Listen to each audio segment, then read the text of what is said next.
आज जो मंत्रिपरिषद के समक्ष मामले आए हैं और जो निर्णय लिए गए हैं उसके बारे में मैं जानकारी देना चाहता हूं।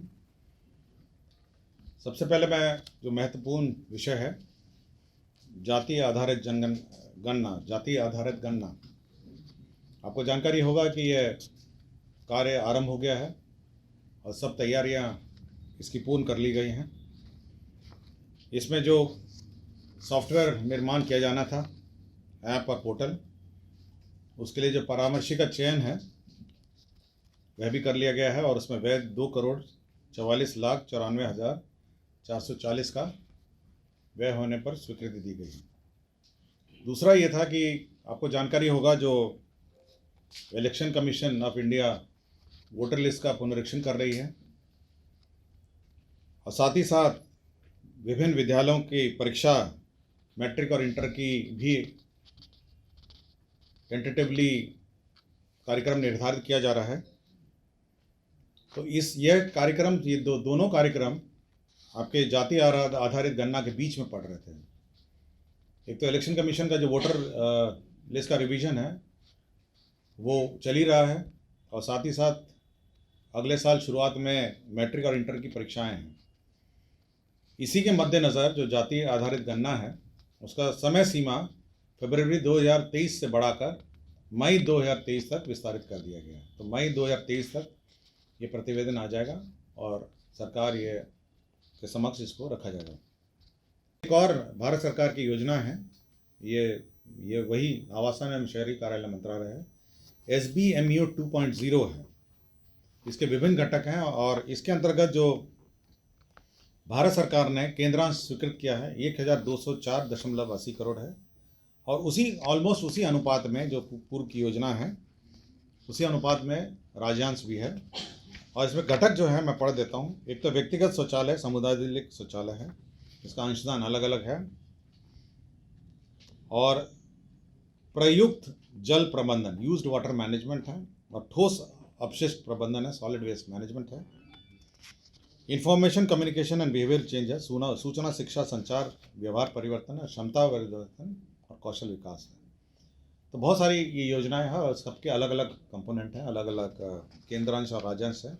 कुछ में 25 भारत सरकार दे रही है, 75 राज्य सरकार दे रही है, 33 कुछ में भारत सरकार दे रही है, 67 राज्य सरकार देगी, कुछ में 50-50 है। अलग अलग घटक है और अलग अलग योजनाएं हैं। ये एक महत्वपूर्ण, तो 2 आपकी केंद्र प्रायोजित योजनाएं हैं जो मंत्रिपरिषद ने स्वीकृति दी है। स्वास्थ्य विभाग में डॉक्टर मंजू कुमारी चिकित्सा पदाधिकारी थी, प्राथमिक स्वास्थ्य केंद्र नीमचक बथानी गया। तो ये 3/6/2016 से लगातार अनधिकृत रूप से उपस्थित थी, जो इनको आरोप से सेवा से बर्खास्त कर दिया गया। बिहार सहकारिता प्रशासनिक सेवा संवर्ग भर्ती एवं सेवा शर्त नियमावली 2011, इसमें संशोधन किया गया है। इन सभी को प्रमोशन के लिए केंद्र परीक्षा समिति में सहकारिता सेवा को वाद अभिलेख प्रस्तुत करना रहता था।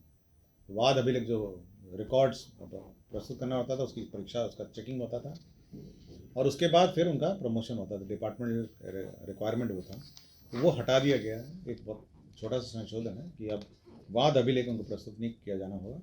यह बिहार सहकारिता प्रशासनिक सेवा संवर्ग भर्ती एवं सेवा शर्त नियमावली 2011 में ये संशोधन कर दिया गया। आपको जानकारी होगा कि अगला है वित्त विभाग का प्रस्ताव था। आपको जानकारी होगा कि हम लोगों ने 7th पे कमीशन के जितने कर्मचारी हैं उनका DA बढ़ा दिया था और लास्ट कैबिनेट में हम लोगों ने इसकी सूचना भी दी थी। सभी का जो DA है भारत सरकार ने बढ़ा दिया।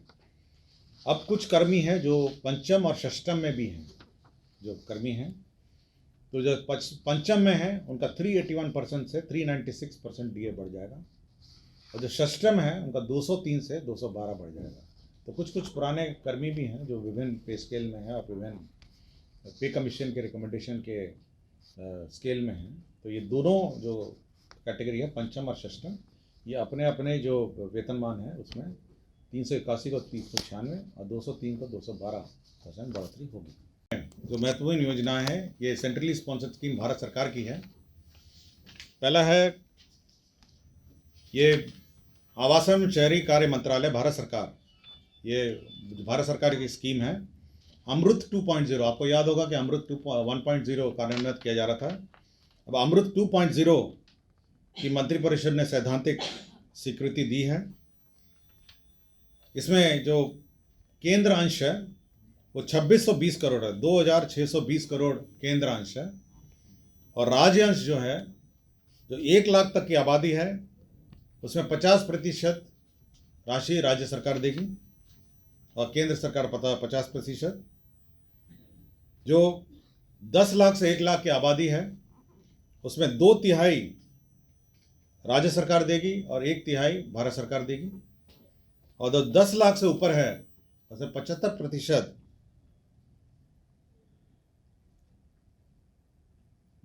राज्य सरकार देगी और 25% केंद्र सरकार देगी।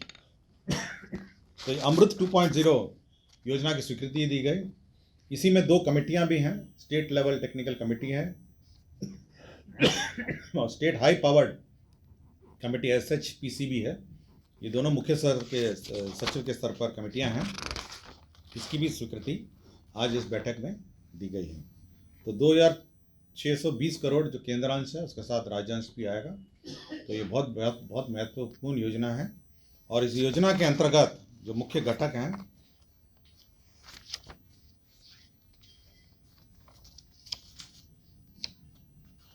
Universal coverage of water supply और सीवरेज सेप्टेज मैनेजमेंट, जो सीवरेज और सेप्टेज है, और recycle reuse of treated water, जो गंदा पानी है उसका रिसाइकल रीयूज करने का है, और रिजुविनेशन ऑफ वाटर बॉडीज है, जो हमारे जल और तालाब जो हैं हमारे विभिन्न शहरी क्षेत्रों में, उसका जीर्णोद्धार है। तो मुख्य रूप से ये अमृत 2.0 के 3 कंपोनेंट मैं पढ़ देता हूँ।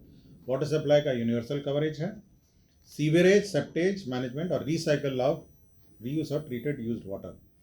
तो जो यूज़ किया हुआ पानी है उसको रिसाइकल करके रीयूज़ करना सीवरेज वाटर का, और रिजनरेशन ऑफ वाटर बॉडी है कि जो आपके जल स्रोत हैं, वाटर बॉडीज़ हैं, उसका उन्नयन करना। तो ये अमृत 2.0 है, ये बहुत महत्वपूर्ण योजना है। भूतत्व विभाग है, इन्होंने 4 खान निरीक्षकों के पद मुख्यालय में सृजित किए हैं। कुछ लोग ट्रेनिंग में जाते हैं, कुछ बीमार हो जाते हैं, कुछ छुट्टी देना पड़ता है, और कुछ अन्य सुपरविजन के कार्य रहते हैं मुख्यालय में। इसके लिए 4 खनन निरीक्षकों के पद मुख्यालय स्तर पर स्वीकृत किए गए हैं। इंजीनियरिंग कॉलेजेस और पॉलिटेक्निक में भी पद स्वीकृत किए गए हैं। विज्ञान एवं प्रौद्योगिकी विभाग में राजकीय महिला पॉलिटेक्निक मुजफ्फरपुर में फूड प्रोसेसिंग एवं प्रिजर्वेशन कार्यक्रम में, राजकीय पॉलिटेक्निक नवादा में माइनिंग इंजीनियरिंग पाठ्यक्रम, कुल 14 पद शैक्षणिक पद स्वीकृत किए गए हैं। तो ये हमारे राजकीय महिला पॉलिटेक्निक मुजफ्फरपुर और राजकीय पॉलिटेक्निक नवादा में ये पद सृजित किए गए हैं। इंजीनियरिंग कॉलेज है विज्ञान एवं प्रौद्योगिकी के अंतर्गत मुजफ्फरपुर इंस्टीट्यूट ऑफ टेक्नोलॉजी जो है मुजफ्फरपुर में, MIT में बायोमेडिकल एवं रोबोटिक इंजीनियरिंग के 12 पद, और लोकनायक जयप्रकाश प्रौद्योगिक संस्थान छपरा एवं कटिहार अभ्यंतरण महाविद्यालय कटिहार में फूड प्रोसेसिंग एवं प्रिजर्वेशन कार्यक्रम के 12 अतिरिक्त शैक्षणिक पदों का स्वीकृति दिया। तो कुल 36 पदों का स्वीकृति दी गई है। तो ये विज्ञान एवं प्रौद्योगिकी विभाग में जो इंजीनियरिंग कॉलेज है और आपके ITI हैं, इसमें ये पद स्वीकृत किए गए हैं। तो आज मुख्य रूप से यही निर्णय आज मंत्रिपरिषद द्वारा लिया कि जो इलेक्शन का कार्यक्रम चल रहा है, इलेक्शन कमीशन ऑफ इंडिया का वोटर लिस्ट का रिवीजन, और बिहार विद्यालय परीक्षा समिति के मैट्रिक और इंटर की जो परीक्षाएं चल रही हैं, उसके मद्देनज़र इस कार्यक्रम को फरवरी 2023 से बढ़ाकर मई 2023 किया गया है। तो यही मूल कारण है। अन्यथा जो तैयारियां हैं वो समय पे कर दी गई हैं, और समय पर इसका सर्वेक्षण किया जाएगा, और कुछ पीरियड जब परीक्षा चल रही होंगी वो विलंब की संभावना है, जिस कारण से विस्तारित किया गया। दूसरा है कि अब आपको जानकारी होगा, हम लोग 2 विषय पर बहुत कड़ाई राज्य में किए हुए हैं। एक तो बालू और एक है लिकर का जो मद्य निषेध है। तो जो बालू में इस बार हम लोगों ने यह निर्णय लिया है कि विभिन्न मोटर बोट, चेन एवं अन्य उपस्कर क्रय किए जाएं, हाई स्पीड बोट जो हैं, ताकि जो नदी के माध्यम से अवैध बालू ढोया जाता है और नदी में अवैध बालू की निकासी की जाती है, वो क्रय करने के लिए खनन एवं भूतत्व विभाग का प्रस्ताव था कि 5 करोड़ अग्रिम बिहार आकस्मिकता निधि से उपलब्ध कराया जाए। तो ये boat high speed boat, chain और अन्य उपस्कर क्रय करने के लिए ये अग्रिम की स्वीकृति मंत्रिपरिषद ने दी है। साथ ही साथ आपको जानकारी होगा कि जो मद्य निषेध विभाग है, जो अभियान चल रहा है, उसमें काफ़ी व्यय होता है गाड़ियों में, पुलिस फोर्स में, और साथ ही साथ ड्रोन टेक्नोलॉजी और अन्य प्रचार प्रसार में। उसके लिए 25 करोड़ का बिहार आकस्मिकता निधि से स्वीकृत किया गया है।